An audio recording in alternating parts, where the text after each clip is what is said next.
Thank you and good morning. Welcome back again for some of you to the Commission's administrative meeting for March 23rd, 2022. For those of you who are in the room, some of this may be repetitive. For those watching YouTube, we're apologized for the delayed start this morning. We had some technical difficulties. First, I'd like to just make an announcement with respect to a new program offering that just opened up on Monday. And this is with respect to a PSC-approved Empower program that will be operated by the Maryland Clean Energy Center. And the name of this program is the Clean Energy Advantage Loan Program, which offers Maryland residents affordable financing for home energy improvements such as heating and air conditioning retrofits. Eligible customers could receive financing at 0% for a period of 12 months. Much of this will be subsidized by existing Empower funds. For residents who are interested in this financing opportunity, I would encourage you to take a look at the information and details at cealoan.org. Again, that's cealoan.org. And this program is open to residents who live in one of the service territories of a utility that participates in the Empower program. So that would include BGE, Pepco, Delmarva Power and Light, Potomac Edison, Washington Gas Light, and Southern Maryland Electric Cooperative. Again, that's cealoan.org. Moving on, the Commission has spent a tremendous amount of time and resources and also has committed ratepayer funds subject to a prudency test to the deployment of electric vehicle charging infrastructure in the state of Maryland. And on the heels of our administrative meeting last week, where we heard from our utilities that are participating in the program, we've seen great progress as we're now, believe it or not, in year 4 of the 5-year pilot program. Charging has developed throughout our state, and I'd just like to share a few slides with our viewers and participants today, as we all recognize that gas prices around the country and across our state have increased dramatically since the beginning of the year. What you have in front of you is a chart that does its best to compare the cost of electricity versus the cost of gasoline for relatively new vehicles, both electric and gas. The gas vehicle is assumed to travel at approximately 26 miles per gallon, electric vehicle at 97 miles per gallon equivalent. What you see on the top line is the value of approximately 3.9 gallons of gasoline, which will take that vehicle approximately 100 miles. And below, you'll find the equivalent kilowatts of electricity to take that electric vehicle 100 miles. On the right there, you see an L2 charging station from a company called Volta, which we're beginning to see pop up all across Maryland, particularly at giant supermarkets where Volta offers both advertising and free charging to electric vehicles. And Commissioner O'Donnell, I believe this is probably one very similar to Lusby. Is that right? It is. It is, Mr. Chair. Okay. If we can move to the next slide, please. Some often ask how much electricity does an electric vehicle use to charge? For many EV drivers with an L1 charger, you see there it falls somewhere between an iron and a hair dryer. Then moving up with some of the bigger appliances, including refrigerators, dishwashers, and then an L2 charger obviously uses a lot more electricity than any other appliance in the house. But for the average EV driver that only needs to charge at approximately 5 miles per hour as they sleep or as they're at home, an L1 charger typically fits the bill. On this next slide, we'll see a smattering of DC fast chargers across the state. This slide shows the location of every fast charger. So this includes CHAdeMO and CCS connections. And you can see them all the way in the Panhandle. We have 3 out to the Ocean City where we have a few more. This chart does not reflect any of the Tesla superchargers or destination chargers, of which we have 39 in the state. So you add 39 to that, and you could see that we've largely built out the highway corridors. One thing you can't really note on this map here is you see the orange indicators indicating where a charger is. If you look closely, you'll see some of them are gray, which indicates that they're actually being used in real time by a vehicle. And you can see that there's only a few gray ones closer to Washington and Baltimore, which should give some electric vehicle drivers comfort that when you pull up to a charging station, you won't be in line behind others waiting your turn. And one more slide to wrap this up. Here's the same pictorial of the state of Maryland with L2 charging stations. You'll see many more in the Panhandle, many that did not exist when I was out in that region last June and could have used an L2 or a DC fast charger. It shows you how quickly the state has moved towards its policy of electrification, from the governor to some of our fellow agencies, including DNR, MDE, MDOT, and MEA. All those agencies, including the Public Service Commission, sit on the Zero Emissions Council, otherwise known as ZVIC. So what we're looking at now, again, you see all the green L2 chargers. Some of them are grayed out, which indicate that they were currently being used when I made this map on Saturday morning. This includes our utility-owned chargers and all of the private chargers. And as I noted a moment ago, believe it or not, the majority of these chargers that we're looking at on this map are free of use, 100%, similar to the Giant in Lusby, or the many L2 chargers on the University of Maryland campus that I sometimes frequent, and at no cost. On some respects, this is a strange time, as we have gasoline-powered vehicle drivers paying $4.30 a gallon for gas, and electric vehicle owners getting a free ride. I suspect that will change in the very near term. I suspect auto manufacturers will hopefully seize the moment that we have before us now and begin to actually ramp up production of electric vehicles so that the state fulfills its goals of transportation electrification. So I just wanted to share that, particularly since we were discussing these topics just last week. Thank you, Ms. Best. We do have meeting minutes to approve from our last meeting on March 16th, 2022. All in favor, please say aye. Aye. Meeting minutes are approved. Good morning, Mr. Secretary. Mr. Secretary, you're on mute.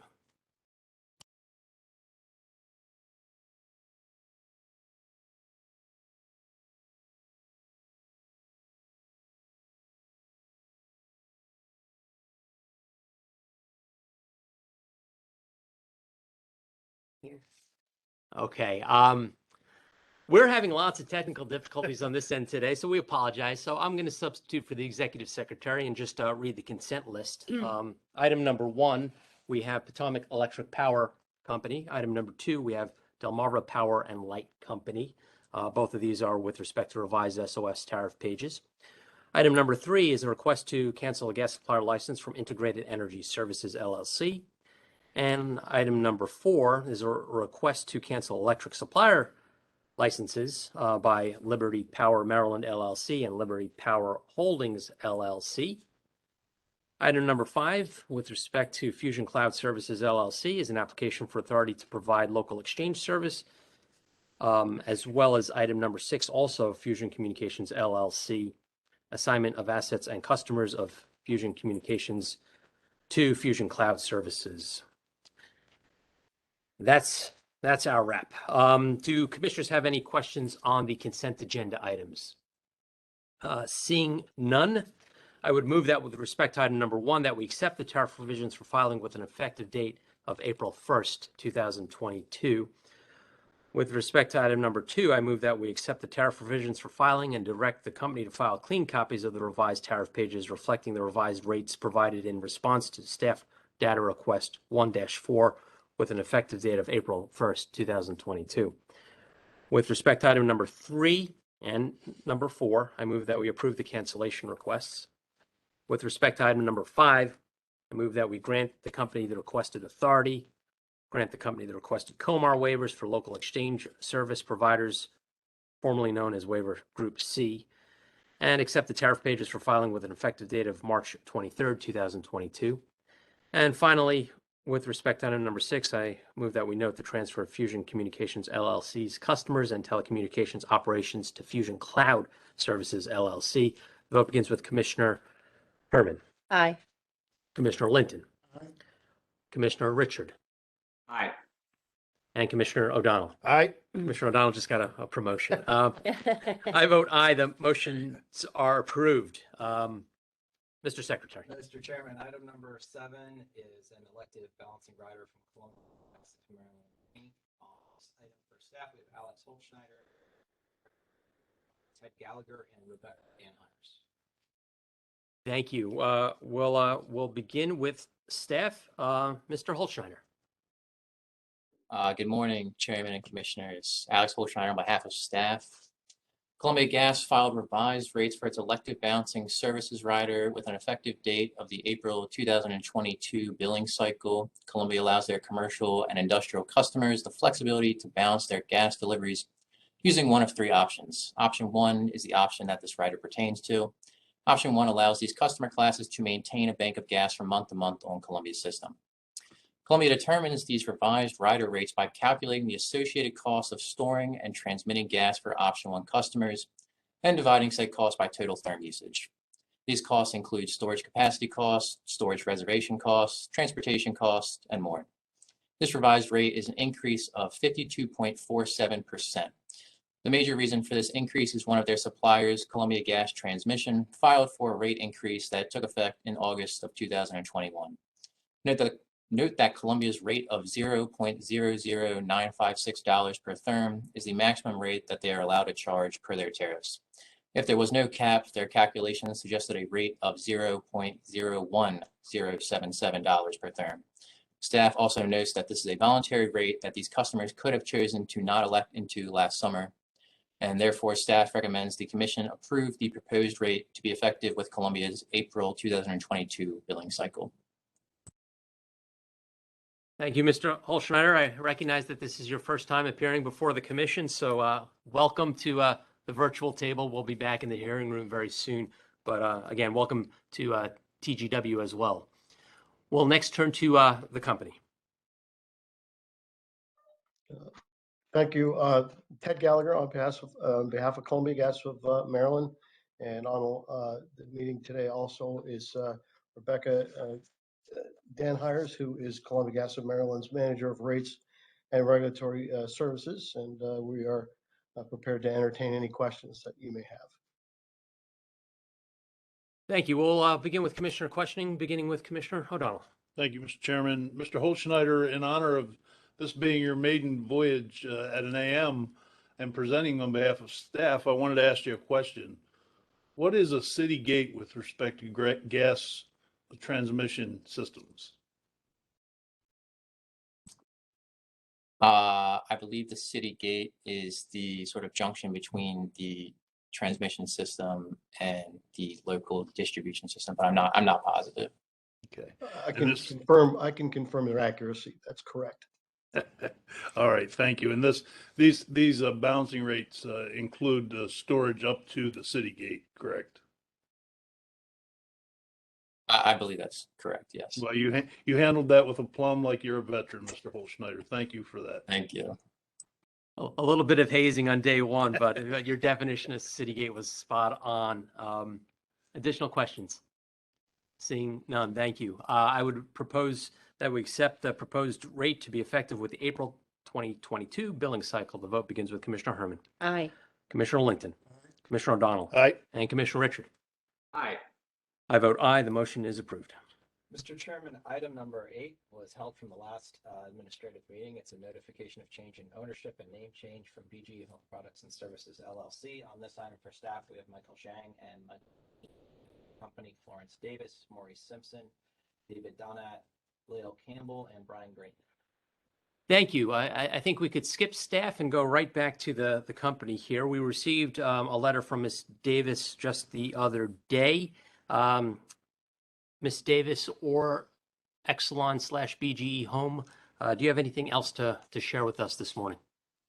Your Honor, if I may, this is Brian Green on behalf of Constellation Home Products and Services LLC. I just wanted to introduce real fast, of course, you know, from last week, Ms. Davis and Maurice Simpson. Also joining us today are Lael Campbell, the Vice President of Government and Regulatory Affairs, and importantly, David Donat, who's the President and CEO of Constellation Home, formerly BGE Home. So we, first of all, there was obviously this a carryover from last week. There was an information exchange last week, and shortly thereafter the admin, it became known to the representatives from Constellation that the information that was provided was not accurate, and they tried to move swiftly to clean it up. And part of that entailed the filing of additional information this past Monday, and of course the company apologizes sincerely for the error, but I think we're better prepared today to have that discussion with the commission about the name change. And so just I'll give a brief overview, and then you clearly ask any questions that you want, and we'll do our best to answer. As we explained on Monday, as in Ms. Davis's letter, in the Constellation Home entered into a one-year licensing agreement with Exelon to continue using the name BGE Home and the related marks. They entered into that agreement in December 2021.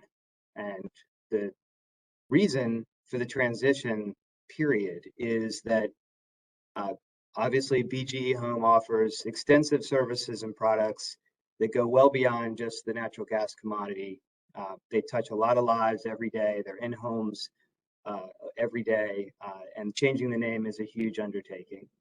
It's a lot to unravel. So as an example, there are approximately 378 vans or trucks that need repainting and rebranding. There's new uniforms and workwear to order that they're sorting through the supply chain issues now. They have to update trade vendor licenses such as plumbers on the local level. And of course, there's various IT modifications that need to be made. All of this takes time, and during the transition, Constellation Home is going to continue to educate customers about the name change. That includes the website, and we've added functions to the website to include a pop-up notice since last week that is now live. There will be the same notice will be, or similar notice will be on other advertising forms used by the company, and importantly, the gas commodity customers received notice in early February of the name change as required by COMARS. So Mr. Donat especially, but we're all here to answer your questions. He can provide the most detail into the transition, when it started, how it's going, when it's expected to end. And we're confident that by the end of 2022, if not sooner, that the name BGE Home will be phased out. And I know from 20 plus years of experience at the commission and representing suppliers, that name has been a hot topic, and any name that sounds similar to a utility can cause confusion. And to the extent that that has happened, we're confident that the end state of this will be the name Constellation Home, replacing BGE Home. It just takes time to unravel and to get to that state. So we're available for any questions you may have, and we appreciate your patience in dealing with this past week. Thank you, Counselor. We have a lot of new representatives from Constellation that were not here with us last week. So let me ask the president, with respect to the website that you have, the BGE Home website. Well, let me back up. The letter we received from Ms. Davis indicates that there'll be a one-year transition period that the commission was not previously aware of. So I suspect from February 1st to February 1st of next year, in which this transition will be accommodated. I suspect some of the swap outs could occur faster than others. Obviously, repainting the vehicles and having the people put on new uniforms may take a little while. But in terms of the website, as we discussed last week, How come that transition could not occur a lot quicker in terms of redirecting traffic from BGE Home to Constellation Home? Yep. That really comes down to, we have used the Constellation Home name in other markets in Texas and Georgia specifically, and we have functionality there that already exists. We have more extensive products in the Maryland market, and we have to transition them over to the constellationhome.com and add different functionality to make it by state. So it's really the IT technical issues of adding those additional products and also being sure that the appropriate state sees the appropriate products. For instance, we don't have generators or plumbing in Texas. So those functionalities need to be built out that, those customers couldn't see them in those states as well. It's not as simple as just forwarding everything over to Constellation Home. So your Marylanders who visit Constellation Home, that's a website, a services website that services customers in more than just Maryland, is what you're saying? Correct. When do you expect to retire the BGE Home website? Late third quarter, early fourth quarter, we will start the forwarding, hopefully, definitely by year end. Our target for all these things internally, honestly, is December 15th to give us another 45-day period if there's anything, any delays or anything like that. So we will be highly confident that we'll meet the January 31st contractual agreement. Okay. Well, the commitments that were made previously by Exelon and BGE Home to this commission will then therefore remain until this transaction is fully effectuated. The transition occurs on or before February 1st of 2023.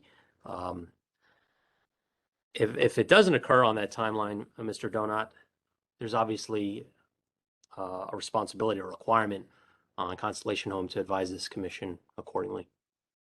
Of course, and we would do that early if we get into any issues. A lot of the things I'll give you, for instance, the trucks. We have started the trucks. We've already done 12%. 2 or 3 are being done every day. We're gonna have to back off some of those timelines in our busy season because we want to be there for customers. But we anticipate, again, that being done several months before the end of the year. And like many of the changes that you referred to, uniforms, we have 60% of our technicians in the new uniforms. We're hoping the supply chains, free up by summer, and we can, we want to get this done as quickly as possible as well, and be sure customers aren't confused.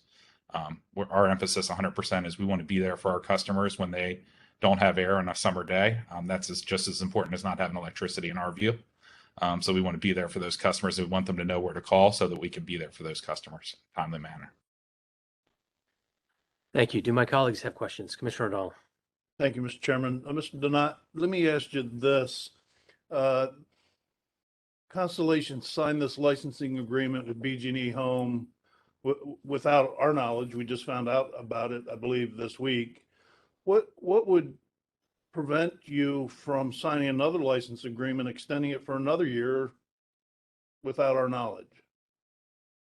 I will bring that back if that happened, but I do not anticipate that happening. I'm fine coming back if that situation would arise, but I don't anticipate that.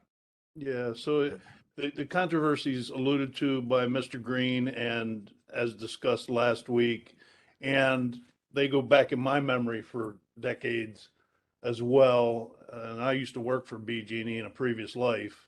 It was controversial then, and it's still anything that cross-pollinates a regulated utility with an unregulated entity because of its affiliate stature is very controversial. So I accept the company's word that it doesn't intend to do that. And I think the expectation, and I can speak only for this commissioner, is that that would not occur. And it's not going to be a warmly received should it happen. So I just wanted to put that out there. Understood. And nobody wants this transition done as quickly as possible as I do. So I'm committed. My leadership team is committed. We're doing everything we can to do this as quickly and orderly and educate customers in the best way we can over the coming months of the change. I don't see any way that we would come back and ask for that. Yeah, fair enough. Thank you, Mr. Chairman. Commissioner Linton. Thank you, Mr. Chairman. So I appreciate the representations made today by representatives of Constellation Home. I'm curious if we have a representative today from Exelon or BGE. Because after all, BGE is the entity that we regulate. They're the entity that owns the bghome.com domain name. So we have anyone here today that's able to make any representations regarding this filing? I don't think we do. I didn't hear anybody. Doesn't sound like it. All right.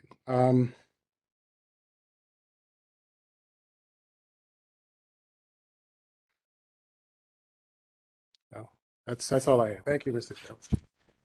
Commissioner Linter, I see you're looking at the org chart that was provided by the applicant at time of filing. It would have been helpful to have BG Home here. I note that we're only noting the filing today, but Mr. Dona, I will accept your commitments that you've put on the record today in the event that there's any additional delay in the transition. With that, I will move that we note the filing. The vote begins with Commissioner Herman.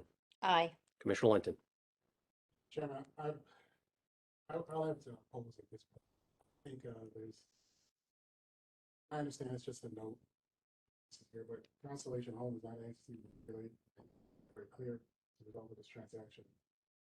So I'm not attempting to delay any of this transition. I just like to make sure that the issues that Commissioner O'Donnell alluded to earlier and address this commission as a result of this transition. So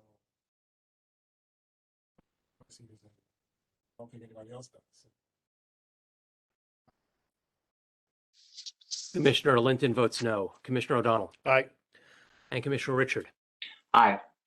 I vote aye. On a vote of 4-1, the motion is approved. Mr. Chairman, item number 9 is a request from Washington Gas Light Company for approval of the Itron Intellis 250 ultrasonic residential gas meter. On this item for staff, we have Mikhail Spiegelman and Michael Dean. For Washington Gas Light, Lisa Bean and John Dodge. And for Itron, Julie Watson. Good morning, Mr. Spiegelman. Good morning, Mr. Chairman, Commissioners. Michael Spiegelman on behalf of staff. This item concerned a request by Washington Gas Light Company filed on February 3rd, 2022 for approval of Intellis 250 ultrasonic gas meter manufacturing by Itron for gas metering application. Public Utilities Article Section 7-301A requires a person to obtain commission authorization before use of gas or electric meters. Comma 20550502A further requires that before any meter may be installed for use for revenue billing purposes, the type and design of the meter shall be approved by the Commission. In addition, Comma 20550202B 4 requires that gas displacement meters comply with appropriate American National Standard B109. In present filing, Washington Gas has provided documentation that this meter has been tested and confirmed all applicable NZB 109 standards for gas meters that as required by Commer.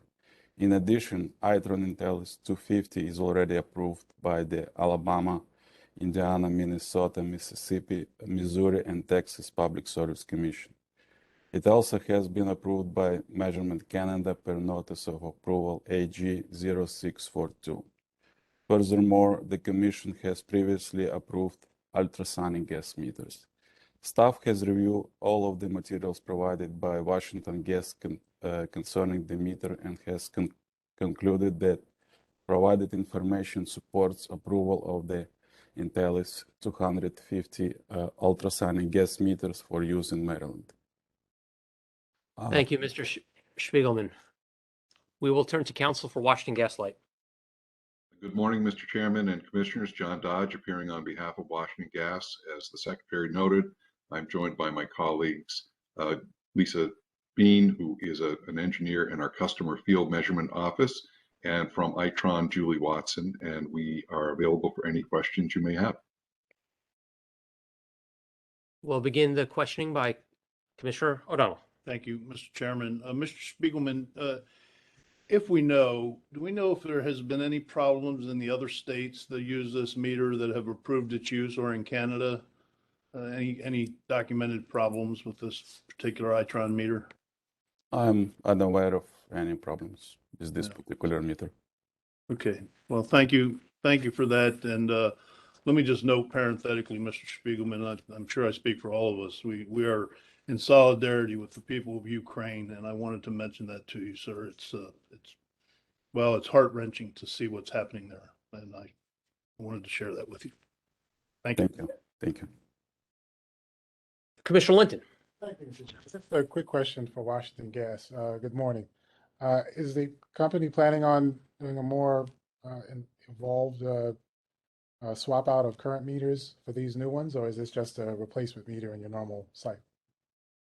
I will defer to Ms. Bean on that, but my understanding is that this is one of our regular additions to our meter fleet. As other meters, other manufacturers age out, we're always looking for new replacements. So I am unaware of any broad plan to proactively replace meters.